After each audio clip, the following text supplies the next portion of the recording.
Peace, how y'all doing? It's your boy FREEPLAY, and we're back with another video. So I said I knew I was gonna take my time, but it's been about a week since I copped the KO2, and it's quickly like finding this place in my workflow and in the studio. And I just wanted to jump on here real quick and like show you guys how I've been using it. And if you guys look at my older videos, you guys will remember that I had the MPC 2000 XL in this spot. And not that the KO2 is taking the spot of the XL, but it's taking the place or like the position of where it's sat, simply because it's just quick and too easy to get things going. And I also mentioned in a previous video how I liked the fact that the ASR has external monitoring while I'm playing a sequence. And that's something that the 2500 has, and I got rid of a 2500. Shout out to Chuck Strangers who bought it from me. But I just couldn't get around with the workflow and the sound of the buttons, believe it or not. I love how this sounds like a mechanical keyboard. I still have like an old mechanical keyboard that I use. So that's fine. And I actually really like the velocity sensitivity on this KO2. So as you guys can see, I'm on project 1. I don't have any sounds. I deleted everything. But I did load up the KO2 with like all my favorite drum sounds. Let me start here. It's a bunch of kicks. Make sure it's loud enough. Hold on.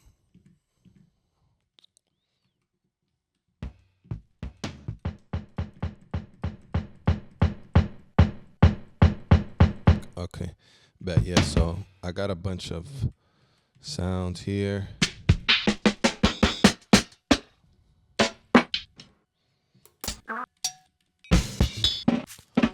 Just went through the trouble of adding like a bunch of one shots, some breaks, and what else did I add?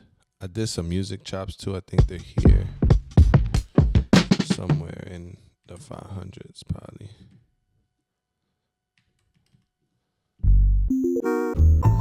Yeah, so basically like it's just so easy to work with because it has such an MPC workflow. So what I'll start is usually how I normally start. I like to listen to samples over a drum break. So let me see, I have my drum breaks in the 300s, I think.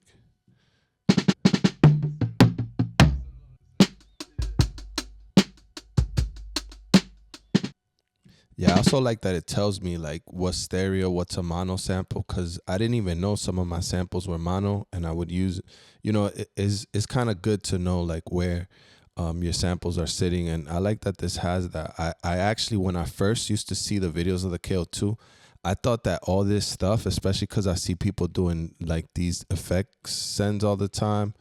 I guess I can't do them yet because I don't have a sequence going, but anyways, I just used to see like this thing light up and go crazy, and I thought this was just like a toy in the sense of like it was just doing flashy stuff to be flashy. But no, they actually, everything means something, and I like that because there's indicators as to what's going on when I could do certain actions. And just with a week of having this thing, I could memorize all the indicators and what they stand for and where I'm at. And it's actually very intuitive, if I may say so myself. Like, it's very intuitive, especially coming from the type of samplers that don't have a waveform. And that's exactly what I'm going to hardware for, to get away from the DAW. And I just love how this has its own language of communicating with us, but everything does mean something. Even though it looks like it's just, cool things lighting up, they actually mean something. So let me start again with the drum loop. Let me see what we have here.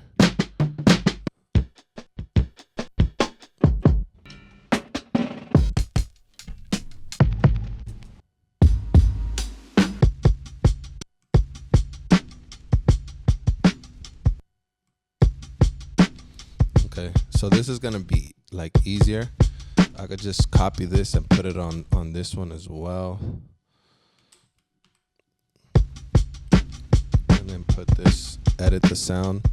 Make sure they're both on the same group. These are mute groups, basically. If you come from an MPC background, you know what mute groups are. And then also, besides group, I want to make the shot a one. Yeah, it's already a one shot. It's already a one shot. All right, cool. So I could do this basically.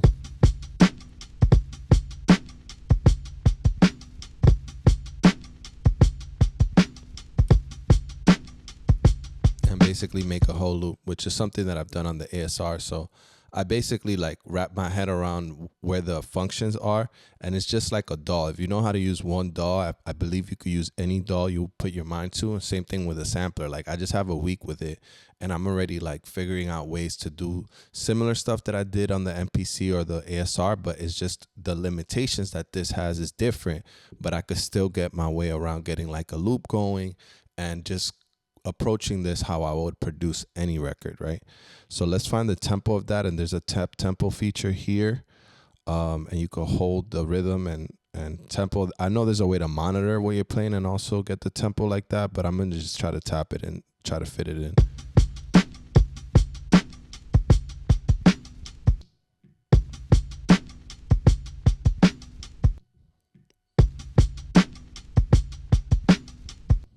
I like to do the double timing, so let me see if I'm accurate.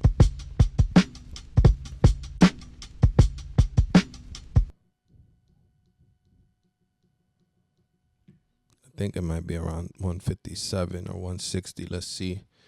So let me count how many bars I'm gonna do.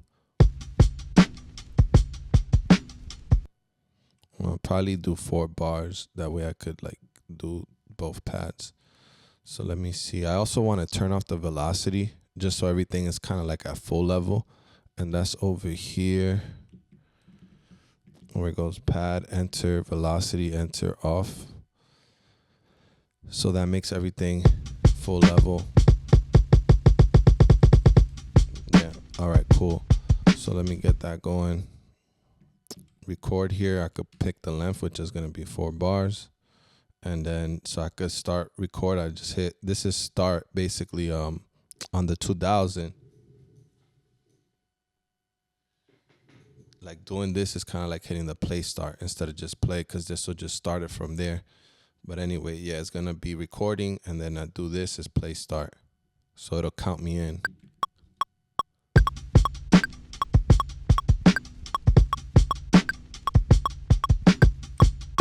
So I think it's a little fast. Let me see.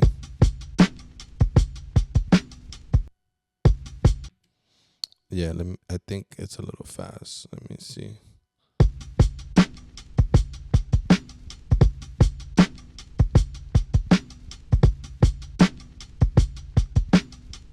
Okay, it might be 160. So let's see how that sounds.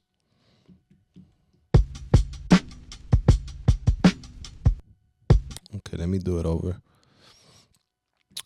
And you could erase a pattern just by clicking these 2 tracks, and it should be gone.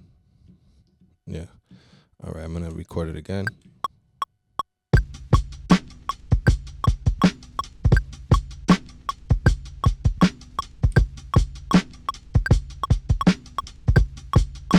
Okay, that sounds pretty accurate. Let's see where the timing's at. I'm gonna just go down and put this on 8 notes. Excuse me. And let me hit correct. See what happens.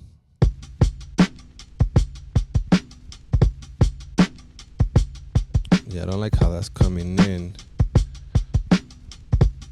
You know what? I'm gonna mess with the envelope of the sound. I'm gonna go to the sound edit, put up the release. And the attack, I'm gonna leave it the same. Let me see if that helped.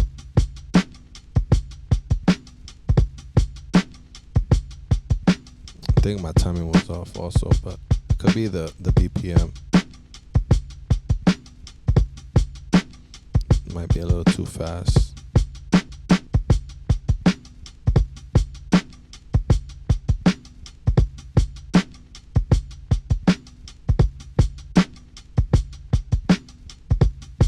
Okay, might have been too fast. Maybe 158.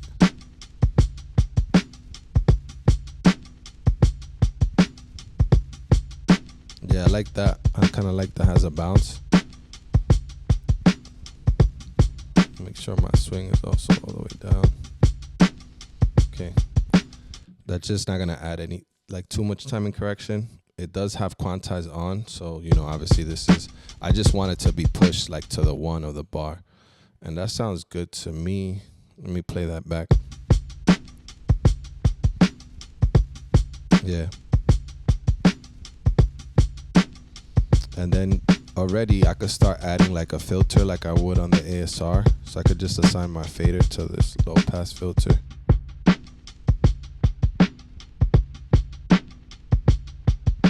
That's dope. And if I want to try some effects like this delay, I could start seeing how it's gonna sound.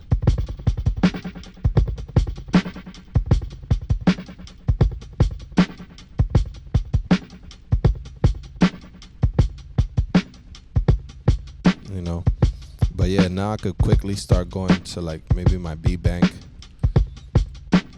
I'll have like, I could have separate kicks here, but I usually want to go either start listening to samples, but I don't want to get demonetized. I have some sounds here that I put as well, I think in the 600s. No, it might have been the 500.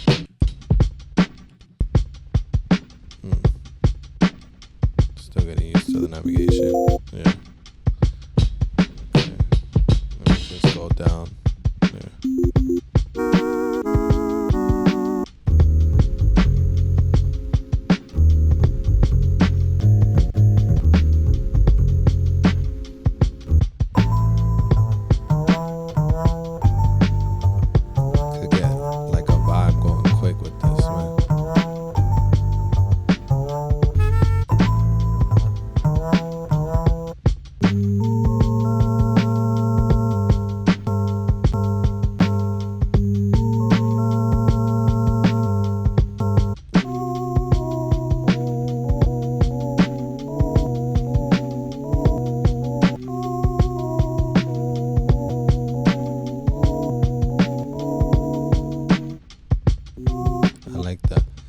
So the way that I like to chop on this is kind of like how I like to chop on the XL, where I'll just make a copy. And I think that this is one suggestion that came up already. So if anybody from Teenage Engineering watches this, there is a suggestion that I have that I think could work here, because the ASR 10 has actually less than 64 megabytes. And to me is one of the most powerful samplers, if not the most powerful sampler ever created, just because of the way it allocates sample memory. So I think that if Teenage Engineering just makes a firmware update, I think they're able to do this. Again, I'm not a programmer, so I'm just an artist that uses samplers, and I've used you know, the most classic samplers in my opinion, and use them in a, you know, in a daily basis. But I think that if we had the option of putting a sample, right, taking this sound, this is 505, and putting it in key mode, and I'm not sure if this is already possible, right? But okay, now like let's say if I'm able to pitch it, I'm able to record a pattern but exit key mode, and then can I still keep using key mode on these different samples? Because I feel like once I use key mode, I'm committing that whole group to that one key. I don't know if I haven't figured it out yet, but if we're able to do that, we would be able to save and do so many crazy things with patterns. If there's a mode to go like into that ASR 10 where you could just use key mode, and also like key mode basically like in the sense that we could use velocities. So we could just have it referencing that same sample every time at different pitches and different velocities, which this machine already does that. But then at the same time, like let me exit key mode and then go into the next sound and then put it in key mode as well, and then do that and exit key mode. And I don't know if that's possible or if I just confused all you guys. But anyways, the way that I like to chop is I like to just chop how I hear the sample, but make copies of it. So I'll put the same sample on different pads, on all the pads. So like let's say if I want 12 chops, I'll just put 505 on every sample number, sound number 505 on every, let me see. Okay, on every pad. Let me get out of key mode. Okay. And then just put it on every sound. And then I like to go to the trim window. Okay.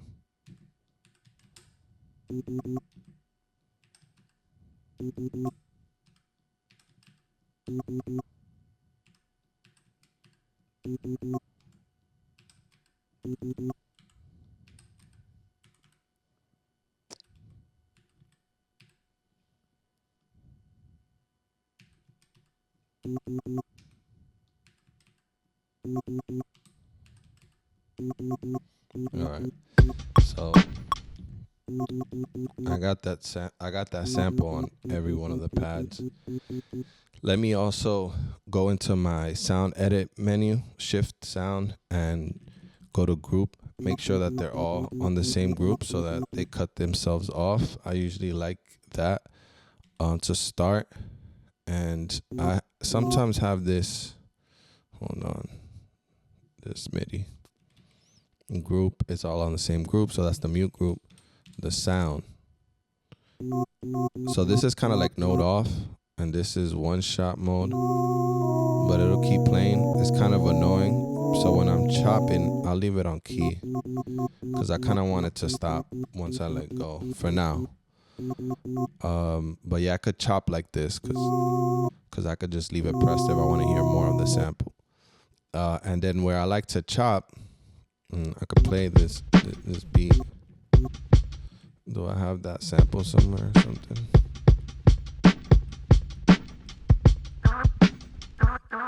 Let me see.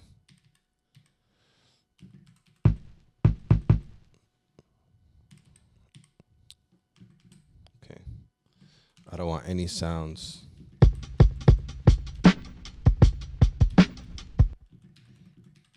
On my banks. Okay. And then this has the sample. All right, perfect. I don't know if there was a track that was recorded by mistake here, maybe. Erase that pattern. All right, cool. Yeah. So I did have a pattern there somehow. I don't know how I got recorded. But anyways, it's quick to do this one again. Let me record this.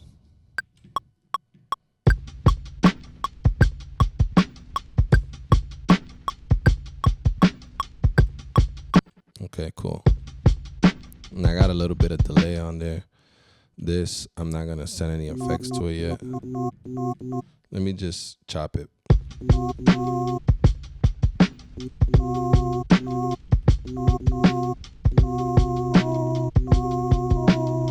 So I usually like for the pattern to play all the way through. So I go to the envelope, put it all the way up, the release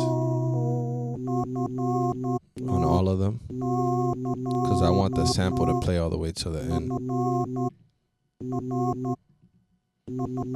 This is the same thing I will have to do sometimes when changing things on the XL, so I'm already used to just going, that's the beauty of JJOS, that you're able to highlight multiple samples and edit them at the same time. And I wish, maybe I don't know, but I wish Teenage Engineering will let us do a whole group edit at the same time, somehow, like highlighting the group and just editing the same parameters to be the same for all of them. I don't know if y'all heard that over my edits, but I'm just talking as I go. Yeah, so the next thing I want to change is the trim of every sample. So usually I don't trim the end of it, I just trim the beginning. So I trim that first one, and since I'm gonna have this one cut it off, I'll trim the second chord. So let me go.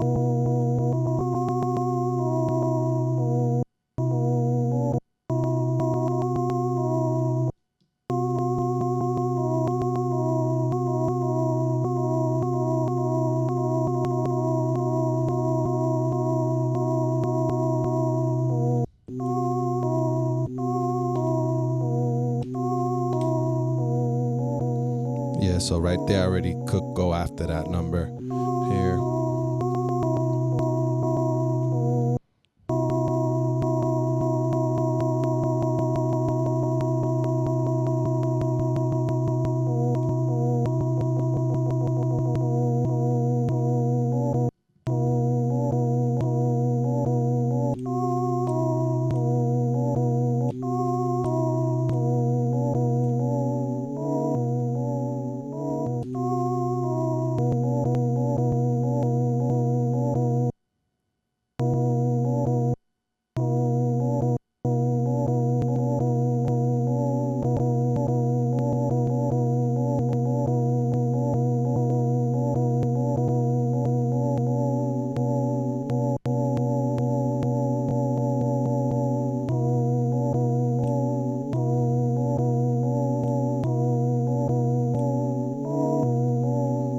So I'm just going and like finding cool chops after the numbers that I already chopped. Let it go till the end. If that makes any sense. So this one's 2.85. I'm going after that, finding like the next chop that I hear.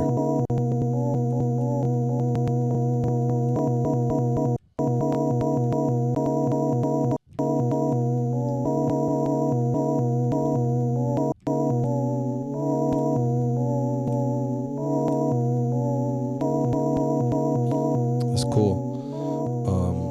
Yeah, let me keep going.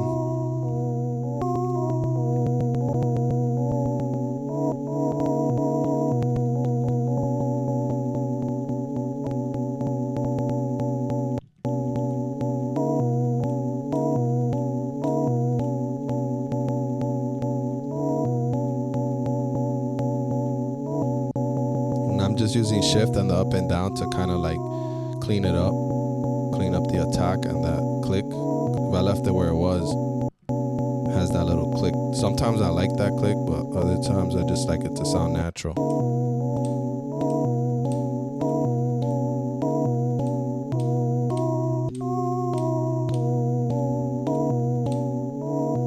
Yeah, so it sounds clean already. The chops, I love chopping on this. Let's keep going. After 4, 5, 6.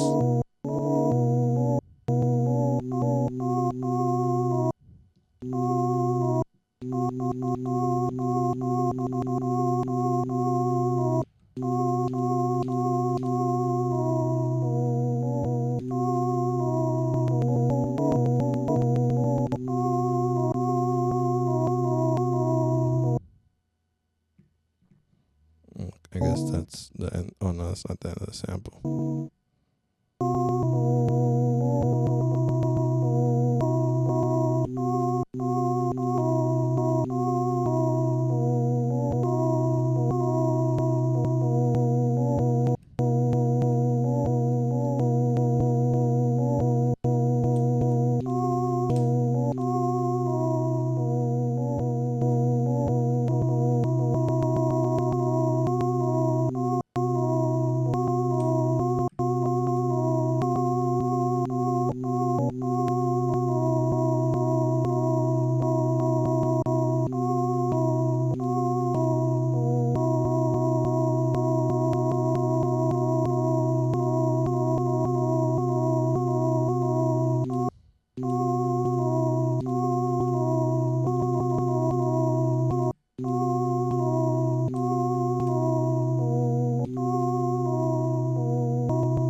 So I'm good with those chops.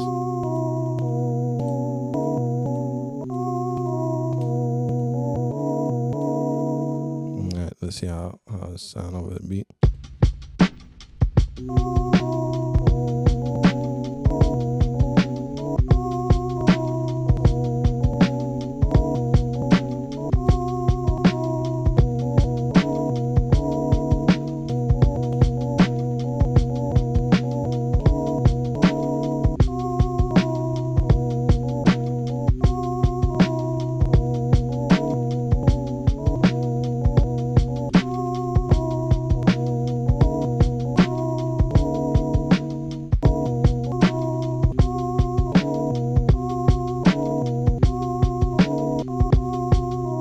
me see how it sounds with the sound on one shot.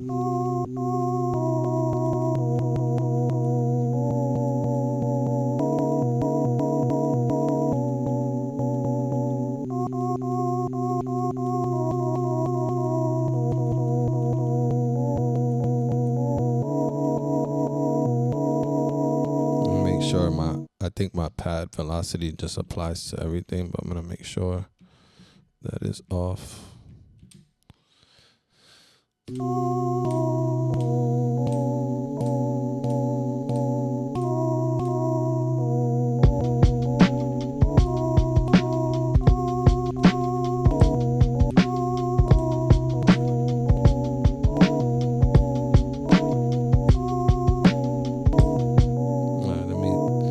Do some like 4 bar. Let me see a pattern with those sounds. Record, shift, record. Hold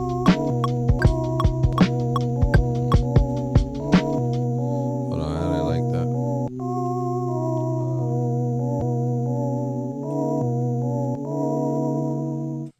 Okay, let me see. Yeah, I didn't like that. I want to kind of stay true to the original pattern. I just want it to be like chopped by me, kind of. So let me try to play that out again.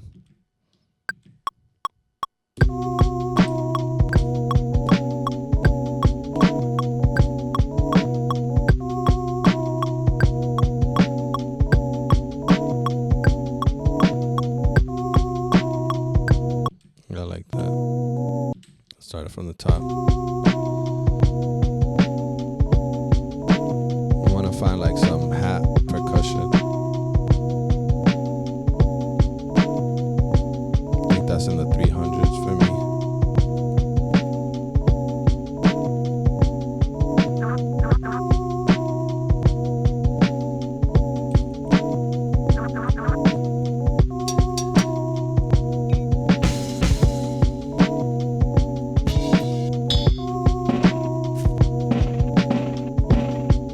These might be mine.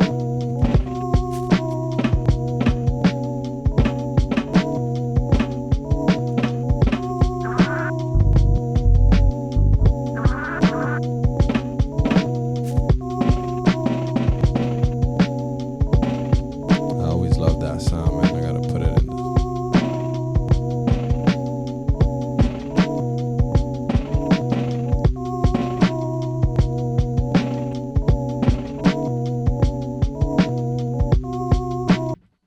Make it length 4.